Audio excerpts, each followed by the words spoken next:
कभी मीज़ार पे जाके कहीं से लंगर ले आते हैं, कभी किसी के घर से कोई खाना बचा हुआ मिल जाए तो ले आते हैं, नहीं तो फाके कशी है भाई। कच्चे नमक और मिर्च के साथ हम रोटी खा लेती हैं बहनें। अगर खाली रोटी भी मौजूद हो तो सब मिलके हम लाल मिर्च और नमक से पानी में मिक्स करके हम उससे रोटी खा लेते हैं। अपने घर की सिर्फ ज़रूरियात किराए और बिल की वजह से सारा दिन फाकों में मेरी अम्मी बीमार है, ना नाश्ता ना खाना, हमारे लिए कुछ भी मुमकिन नहीं है भाई। मेरी बच्चियां थक गई,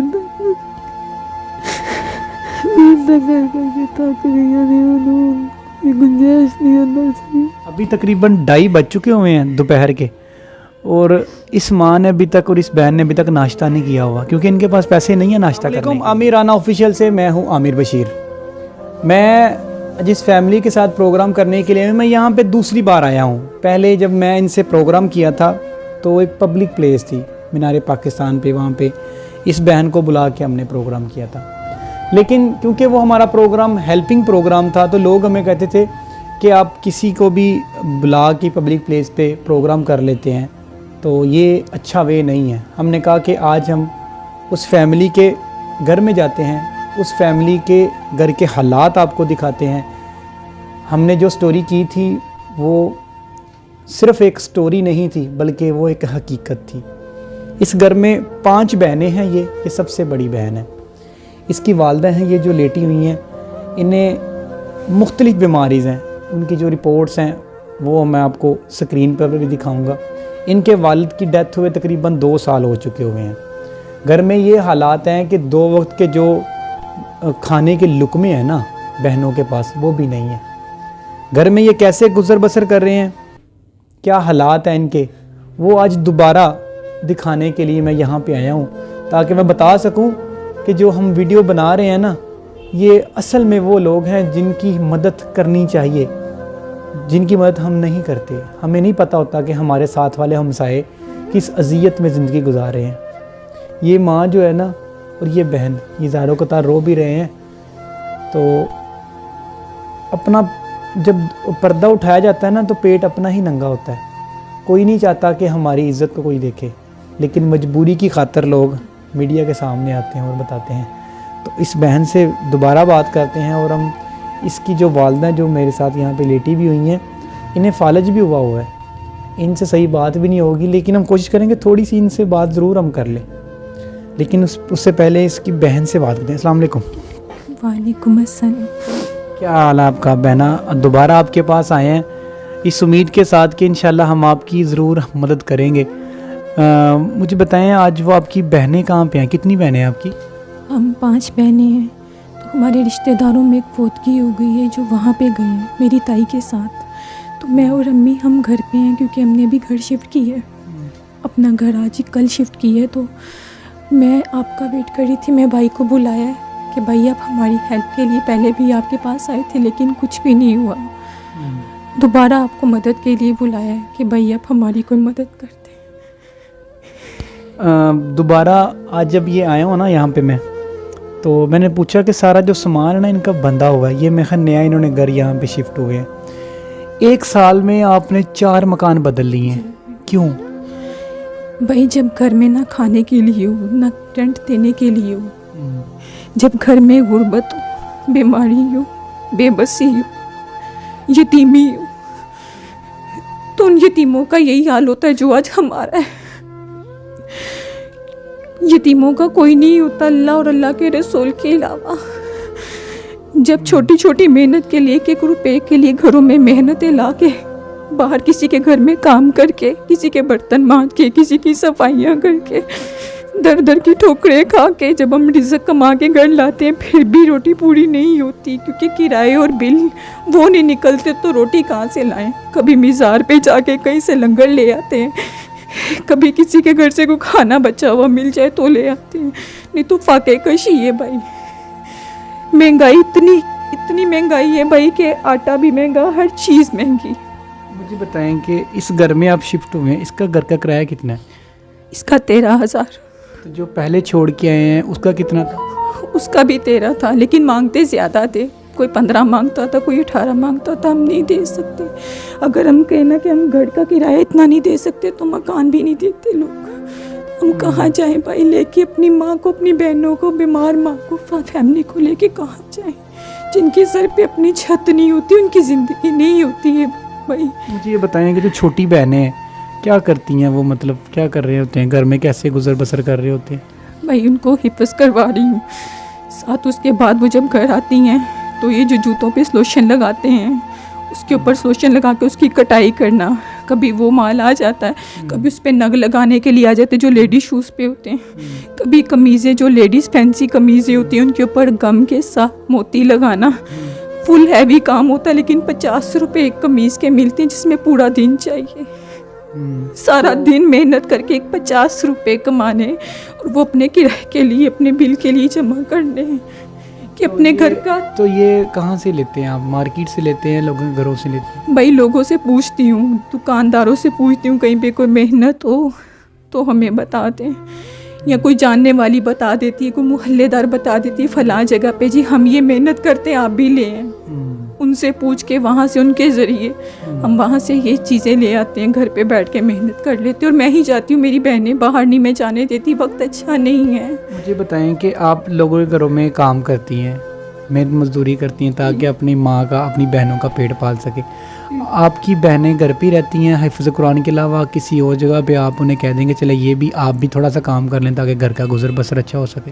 भाई मैंने कोशिश की थी, एक हादसा हमारे साथ ऐसा हुआ कि अपनी इज्जत बचा के मेरी बहन वापस आ गई किसी के घर काम करते हुए, जिसकी वजह से हम लोगों को बहुत खौफज़दा हो गए। हमारे सर पे बाप नहीं है, ना आगे कोई है ना पीछे कोई है, कोई पीछे जाने वाला नहीं है। अब तो हमारे आंसू तक भाई ख़त्म हो चुकी हैं रो रो के। अब तो हमें रोने की भी सकत नहीं है, लेकिन जो कुछ आंसू ऐसे होते हैं जो अल्लाह जानता है, उनका गवाह भाई कोई नहीं होता। घर में कभी ऐसा हुआ है कि घर में कुछ ना और जो हमसाए हैं, मोहल्लेदार हैं को वो आके मदद कर दें? भाई हमसाए तो मदद तो बहुत दूर है, ना हम किसी के घर जाते हैं, ना आते हैं, ना हमारे घर कोई आता है। किसी को नहीं पता कि घर में क्या हालात चल रहे हैं? पता सबको है, सबको पता है, लेकिन आजकल कोई किसी को नहीं देखता भाई। हर कोई अपने घर में मसरूफ़ है, किसी को किसी की कोई परवाह नहीं है भाई। वैसे भी किराएदारों का कोई नहीं होता। मुझे ये बताएं कि अगर कोई शख्स आपकी मदद के लिए यहाँ पे आता है, आपके यहाँ पे मोहल्लेदारों से पूछता है आपकी फ़ैमिली के बारे में वेरिफिकेशन के लिए, तो किस तरह, मतलब वो सेटिस्फाई कोई इंसान होगा तो आपकी मदद करेगा ना? भाई यहाँ पे एक बार हमने किसी से, जब अम्मी मेरी बहुत बीमार थी तो किसी के पास हम मदद के लिए गए, हमारे घर में कुछ नहीं था खाने के लिए, तो उसकी वजह से अम्मी की हालत बिगड़ गई। मेरे पास कुछ नहीं था, मैं किसी के पास मदद के लिए गई तो उन्होंने कहा जी हमारे साथ एक ऐसा फ्रॉड हुआ है, हम आपके घर की इंक्वायरी करेंगे। भाई मैं मजबूर थी, मैंने कहा ठीक है आप कर लें इंक्वायरी। वो मेरे घर आए, उन्होंने यहाँ से गली से पता किया किसी से कि जी ये मुस्तहिक हैं, तो उन्होंने कहा हाँ जी ये अकेले रहते हैं, इनके घर कोई कमाने वाला नहीं है, बच्चियाँ खुद ही मेहनत करती हैं, एक बच्ची काम करती है तो घर चलाती हैं। भाई उसकी खबर उन लोगों ने, वो पता नहीं उन लोगों को दिल कितने पत्थर थे, उन्होंने लोगों में मज़े चटपटे ले के मज़े ले के लोगों को बताया जी इनकी तो कोई मदद करता है। हालांकि उस घर से सिर्फ एक आटे का थैला और आधा किलो घी का पैकेट आया था इंक्वायरी के बाद, और वो आज तक हमें बदनामी के रूप में मिल रहा है। कोई मोहल्लेदार लोग इनकी मदद करते हैं, पता नहीं कहाँ से पैसे आते हैं, कोई उधार नहीं देता, इनकी मदद कोई करता है, कोई उधार नहीं देता। लोगों को मना कर दिया गया इनका कोई काम ना करें, इनकी तो मदद करने के लिए बहुत सारे लोग हैं जो घर आके पता करते। बस वो एक हमारे साथ जो हादसा ऐसा हुआ कि उन लोगों ने, सारे मोहल्ले वालों ने हमारा जीना हराम कर दिया। कोई उधार सौदा नहीं देता, हम लोगों को कोई पूछता नहीं, कोई इस्लाम दुआ लेने का रवादार नहीं, लोग हकीर समझते हैं जी ये तो मांग के खाते हैं। मुझे बताएं कि इन माँ जी की मेडिसिन, अद्वियात, टेस्ट वगैरह वो कैसे करते हैं? मैंने भाई कोई चीज़ नहीं आ रही, ना अम्मी की अद्वियात आ रही हैं। टेस्ट जो करवाए थे वो भी एक फ्री कैंप में करवाए थे, हॉस्पिटल से नहीं करवाए। हॉस्पिटल में कैंप लगा था, हमने वहाँ से करवाए हैं जो फ्री हो गए थे।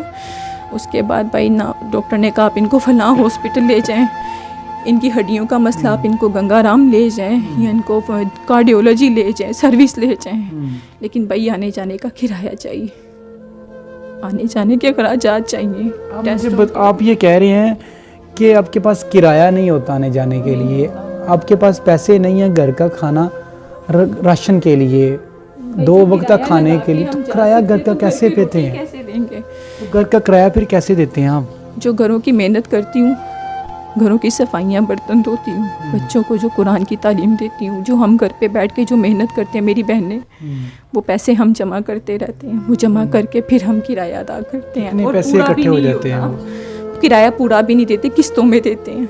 जितने पैसे जमा हो गए वो दे दिए, फिर उतने हो गए। फिर मालिक मकान कोई बर्दाश्त नहीं करता, वो कहते हैं हम लोगों ने अपनी सहूलत के लिए किराएदार रखी, आप लोग किराया हमें सही नहीं देते, टाइम पे नहीं देते ना, आपका किराया पूरा मिलता है। मुझे ये बताएं कि जो थोड़े थोड़े पैसे महीने के इकट्ठे करते हैं, किराया अगर दे देते हैं तो फिर खाते क्या हैं? भाई फाके, वही तो बता रही हूँ, जो मेहनत करते हैं वो किराए में चले जाते हैं, बिल पे चला जाता है। बाकी हमारे फाके नाम अम्मी की शुगर की दवाई, कोई चीज़ नहीं आती घर में भाई, कुछ भी नहीं आता भाई, अल्लाह के अलावा कोई गवाह नहीं है हमारी गरीबी का। कितना अर्सा हो गया वालदा को बीमार हुए? इनको 4 साल हो गए। वालिद की डेथ हुए कितना अर्सा हो गया? 2 साल। तो रिश्तेदारों ने कभी नहीं आपके सर के ऊपर हाथ रखा और आपको कहा कि जी आप परेशान ना हो, हम इंशाल्लाह आपकी सारी मदद करेंगे? भाई किसी रिश्तेदार को फ़ोन करो ना कि घर में कोई बीमार है, ये हालत, एक दफ़ा अम्मी की हालत बहुत सीरियस हो गई थी, इतनी बुरी हो गई थी कि हम लोग रो के हमारी बस हो गई थी। रिश्तेदारों को फ़ोन किया तो किसने हमारा फ़ोन नहीं उठाया। 10-10, 15-15 फ़ोन करो, कोई फ़ोन नहीं उठाएगा कि उनको होगा शायद हमसे कुछ मांगने के लिए फ़ोन करें, लेकिन हम बताने के लिए फ़ोन करें हमारी अम्मी बीमार है। जब मेरे अब्बू बीमार थे उन लोगों ने तब भी ऐसे किया था। भाई रिश्तेदार कौन से, जो माँ बाप के नहीं बने वो हमारे क्या बने। आपके वालिद साहब जो थे वो काम क्या करते थे? भाई आज से 8 साल पहले वो किसी की दुकान पे मुलाजमत करते थे, यानी कि वो जो हिसाब किताब नहीं होता उसमें उनको 10-12 हज़ार बस मिलता था, जिससे वो हमारे साथ ना घर के किराए वगैरह वो अदा कर लेते थे। जब अबू बीमार हो गए, बैठे बैठे बेहोश हो जाते थे, डॉक्टर ने उनको चलना फिरना मना कर दिया, उनकी याददाश्त बिल्कुल ख़त्म होने लगी, वो नहीं कर सके हिसाब किताब, वो कुछ नहीं कर सकते थे। फिर उसके बाद मेरी ड्यूटी शुरू होगी, मैं अकेली कमाती थी, अपने माँ बाप को, अपने घर को, अपने सारी फैमिली को खुद संभालती थी। छोटी बहनें जो हैं आपकी, तो वो मतलब जवान है या मतलब क्या उनकी एज क्या है? भाई वो जवान है, यानी कि बालिग हैं, उनकी शादियाँ करनी है अब मैंने। सबके रिश्ते हो चुके हुए? अबू सबके रिश्ते करके गए। तो जिस जगह पे रिश्ते किए हैं तो वो लोग आपका ख्याल नहीं करते, आपका कोई सर पे हाथ नहीं रखते कि चले इनके हालात ठीक नहीं, इनकी मदद कर दें? भाई मेरी 2 मंगनियाँ हमारे हालात की वजह से टूटी हैं कि जहेज नहीं दे सकते, किस पे क्या उम्मीद करें।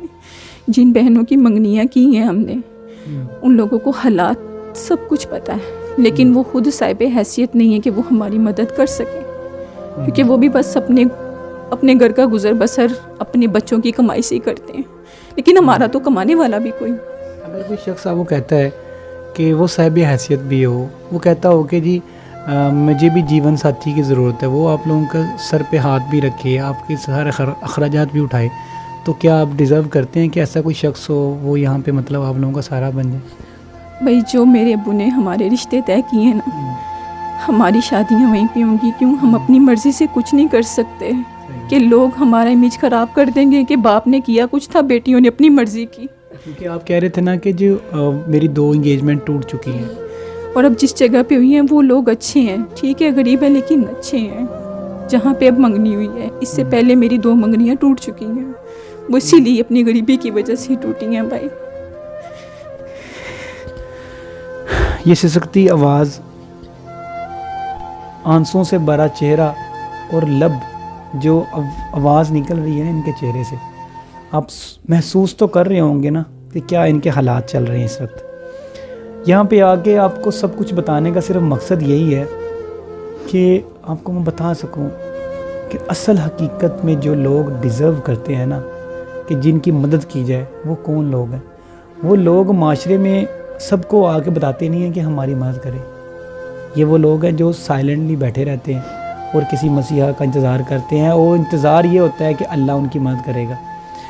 इस वालदा से भी बात करने की कोशिश करते हैं क्योंकि इन्हें फालज का अटैक भी हुआ है और मुख्तलिफ बीमारियों में भी मुब्तला भी हैं। इनसे भी कोशिश करते हैं कि थोड़ी सी इनसे बात हो जाए। अस्सलाम वालेकुम माँ जी। माँ जी कैसी तबीयत है ਤੁਹਾਡੀ? ठीक हो तुसी?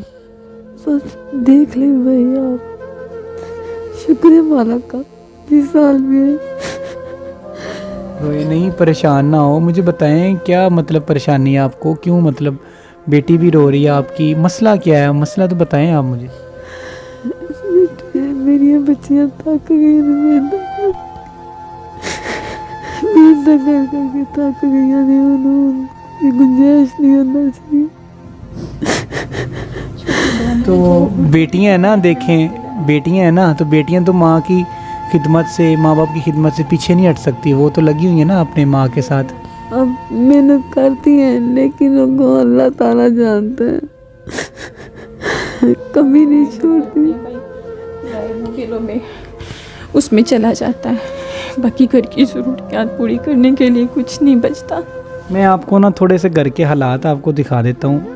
ये सिर्फ एक कमरा है और एक सेहन है और ये साथ एक कमरा है। साथ वाले कमरे में ना इनकी ताई है, वो है बेवा खातून है, उसके औलाद नहीं है, वो वहाँ पे रहती है और घर का जो सारा ख़र्चा है ना ये सारी बच्चियाँ मिल के उठाती हैं। ये जूते का सोल होता है, उसके नीचे ना सलोशन वगैरह और जो भी मार्केट से काम मिल जाए इन्हें वो करती हैं, जिससे इन्हें बड़ी माइनर सी अमाउंट 50-100-150 रुपये मिलता है, जिससे वो थोड़ा थोड़ा इकट्ठा करती हैं और अपने महीने का एट दी एंड जहाँ पे सर पे छत जिस जगह पे रह रही है ना उसका वो किराया 13,000 रुपये किराया है। इमेजिन करें 13,000 रुपये किराया, जहाँ पे 2 वक्त का खाना मिलना मुश्किल हो रहा हो वहाँ पे 13,000 रुपये एक पहाड़ जैसी अमाउंट बनती है। मैं अपने कैमरामैन को बोलूँगा कि ज़रा थोड़ा सा ना ये घर के ज़रा इनके हालात दिखाएं। ये अभी शिफ्ट हुए हैं यहाँ पे, तो सारा कुछ बंधा हुआ है, एक ही कमरा है और ये पेटी है और ये सामान पड़ा हुआ है। और क्या क्या कुछ बताऊँ मैं आपको, मैं मतलब एक्सप्लेन नहीं कर सकता आपको अभी ना, क्योंकि मेरे पास वर्ड नहीं है कि इनकी मैं किस तरह मदद करवाऊँ। लेकिन मैं अपने व्यूवर से सिर्फ ये बताऊँगा कि ये फैमिली डिज़र्व करती है। अगर इनका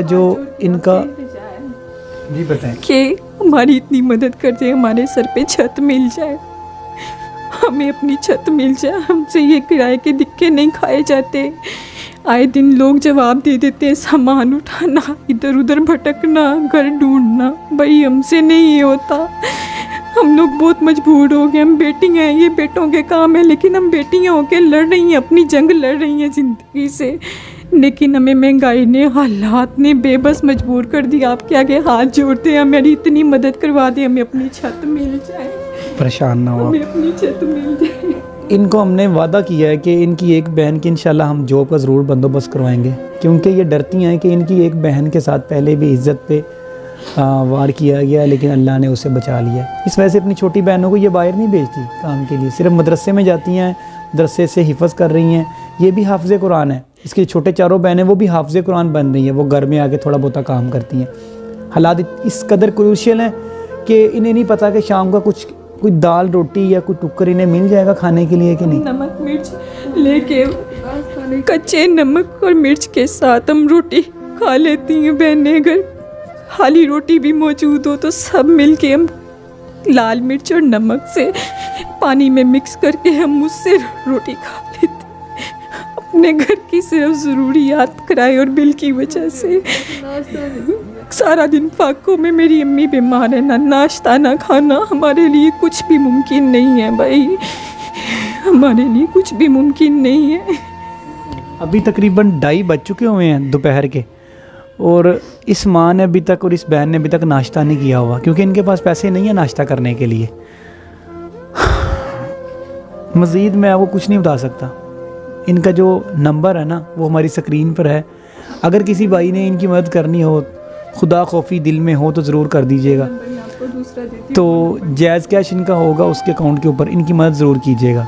अगर वेरिफिकेशन भी करनी हो तो इनको आप जायज़ कैश के ऊपर कोऑर्डिनेशन करके आप ज़रूर कर लीजिएगा, क्योंकि इनके पास सिर्फ इज़्ज़त ही है, सिर्फ इज़्ज़त ही है इनके पास, और कुछ नहीं है, और इसके अलावा कुछ नहीं है इनके पास। इससे ज़्यादा मेरे पास और कुछ नहीं है, मेरे पास अल्फाज नहीं है। इसी के साथ अपने मेज़बान को इजाज़त दें। अल्लाह ने के बान।